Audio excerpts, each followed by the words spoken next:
Hi everyone, Ula here.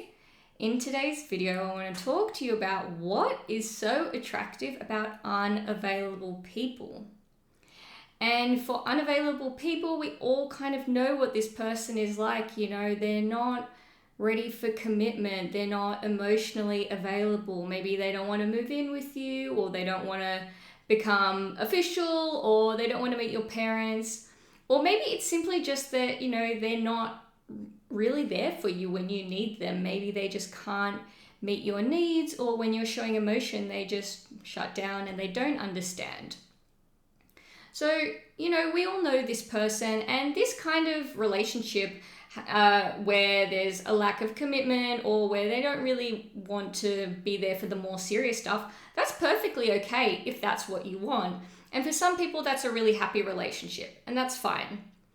But if that's not really what you want, and you really want someone that's going to be there and be dependable, why are you so attracted to this person that just absolutely can't give you any of those things, that they're really just the most opposite person in the world to what you really actually want and need? So why are we attracted to these people? Well, if that sounds like the person that you're interested in and you can't seem to break your attraction to them, then it really sounds like you are anxiously attached and they are avoidantly attached. And it sounds like you two are in the anxious avoidant trap. So what does that actually mean? Well, in the anxious avoidant trap, you will have one person who is avoidant, who wants to keep distance in the relationship, and the other person who is anxious and who wants to build closeness. So the anxious person will continue to chase the avoidant, and the avoidant will continue to pull away, and it goes in a bit of a cycle. But that's not really what this video is about. Today I want to talk to you about why does the anxious person feel such an attraction to this person. And if you're anxious, you might have even found that you go on so many dates with these people, and they're really great guys, really great women, and they're, exactly what you think you want. They're secure, they're dependable, they're nice, they look after you, they treat you well, all these things you think you want, but you just feel, I don't know, there's something missing. I don't feel attracted to them. And probably you've gone on so many dates with these kinds of people and you still don't want to build a relationship with them. You don't feel that there's any spark or any passion, but with that person that you dated before, that person that strings you along, gives you the bare minimum investment, that person just drives you insane, gives you all the emotional butterflies, makes you feel like you're on the emotional roller coaster, and you just can't get that person out of your mind. So how do we actually change this? How do we break the attraction to that unavailable or emotionally unavailable person? And how do we build an attraction to the secure person who is actually going to give us what we want?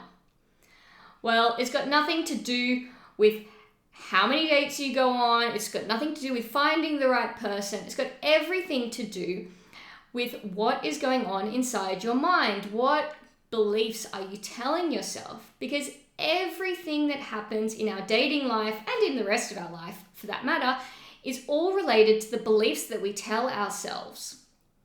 And so when you start to look at, well, what is it that's making me feel unattracted to these secure people, and what is it that makes me feel attracted to this avoidant person? So it can be many different things, and I really encourage you to have a look and pay attention to the beliefs that run through your mind all day long.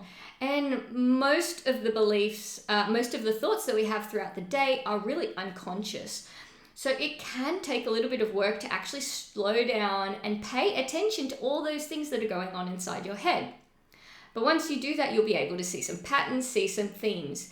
And if you have an attachment to an avoidant person, it may be because when you were younger, you had parents who weren't able to meet your needs, and maybe in that parent-child relationship, you learned that, well, in this situation, this person doesn't have the time to meet my needs, but that doesn't mean they don't love me. And this is what feels safe and normal to me in a relationship, because this is what I grew up with. So this is really where I'm familiar, and this is really comfortable for me, even though it's doesn't make you happy, and even though it causes you pain, it's comfortable and it's familiar. So you will be attracted to that more than you will be to something that's secure. Because if you take the person who's secure, on the other hand, and they are available for you when you need emotional support, they do allow you to be yourself and to really show your emotions, that may feel very vulnerable for you because you've never had that. And that vulnerability is unfamiliar, and all that unfamiliarity, even though it's what we actually think we want, it's not what the subconscious wants. The subconscious wants you to stay in what's familiar. And if being around people that aren't there to support you when you need them, who are only intermittently there, and people who just make you question whether the love is available, that feels familiar. So that's what you're going to go for, because that is the subconscious pattern. So how do we actually move past this? How do we choose the secure person over the avoidant person? Well, we really need to address the beliefs. So once you've found what are the beliefs, what is running through your mind, what is encouraging you to go for the avoidant person rather than the secure one, then you can go back and see, well, how far back did I believe this? Like, where was the first time I felt this way? And once you've identified the core belief, where it's come from, you can reframe that belief for yourself. So if we take the example from before, if it was that your parents were only intermittently available for you, you learned that true support is not always there, that this is how it is, and if someone's there for you all the time, that's just not available, that's not even real, and it's not even possible to have someone that loves you that way, then you will constantly run away from the secure person. So when we reframe the belief, we would say, well, my parents weren't able to be there for me for whatever reason. Maybe they were working 2 jobs. Maybe you had a single parent that was just not able to be there all the time. Or maybe you had like a lot of brothers and sisters. Your parents had maybe their own sick parents or relatives that they were caring for, and they just couldn't be there all the time for you. So in that situation, you think, well, yeah, they weren't there all the time, but it's not because they didn't love me, and it's not because they didn't want to be. It's just because of the situation. It had nothing to do with me as a person, with me as a child. It doesn't mean that it's not available for me now. And once you reframe those beliefs, and really you need to internalize them. You can't just think it on the surface and say, okay, it is available for me, but deep down you don't believe that. You really need to believe it.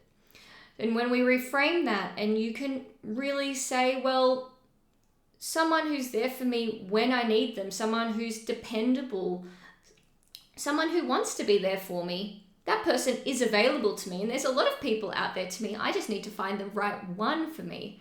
And once you start to believe that, when you go on these dates with all these people who are secure, who are able to give you what you need, you won't be so repulsed by the normality of it. You'll say, well, actually, this is exactly what I wanted. This is exactly what I needed, and it is available to me. There's nothing wrong with this. Actually, this is what I've been after. But only after exploring all those beliefs and really breaking the attraction to that person who is not really wanting to meet those needs for you. You know, that there's nothing wrong with that. That person can have a happy relationship with someone else, but it's not what you want. And you need to really prioritize your needs, because you're allowing yourself to be pulled into an attraction with someone that's really based on something that's got nothing to do with what you really want in a relationship. And it's purely based on the attraction, the desire, the emotional roller coaster, which is getting activated by their inavailability. It's got nothing to do with you actually feeling a connection with them, but you are allowing that to overpower your decision. So once we move past all of that, all the attraction to the inavailability, these secure people really seem like a good option. You don't have to force yourself to like them. You will just naturally feel comfortable in that sort of setting. You will feel better about having someone dependable, someone who allows you to be vulnerable, someone who's vulnerable to you back. All those things will start to feel normal. But if you don't address it, you will continue the cycle. And a lot of people I work with have been in this cycle before, and they keep doing it because they keep feeling this attraction to the unavailable people, and they don't recognize that that isn't love. They don't recognize that that attraction, it's just their attachment system making them close the gap to build the connection with them, instead of recognizing that, okay, that is just my attachment system. I'm not attracted to this person. I don't even know them. I need to get to know them first. And then when you do get to know people, you'll be able to see, what does this person want in their life? What kind of values do they have? What are their needs and what are my needs? And can we meet each other's needs? And you can look at the more important stuff rather than just focusing on the attraction and the sparks and that overwhelming desire for that person, because really that's not love. That is an addiction, and that's something that you can't expect to build a healthy relationship out of. But like I said, once you release all of this, you can really find that right person for you. You can start to look towards the future, build that relationship, build that foundation, and all the other things that you want will come after. Then you can get married, then you can have children, then you can really have that safe, supportive home that you want, but you need to do it with the right person. You can't just force it to work with someone who doesn't want the same things as you, because it's never going to work in the end. So anyway, I hope you found this video helpful. If you liked it, please give it a like. Please share it with someone you think will find it helpful. And if you haven't subscribed yet, please subscribe on the button below. And I look forward to seeing you in the next video.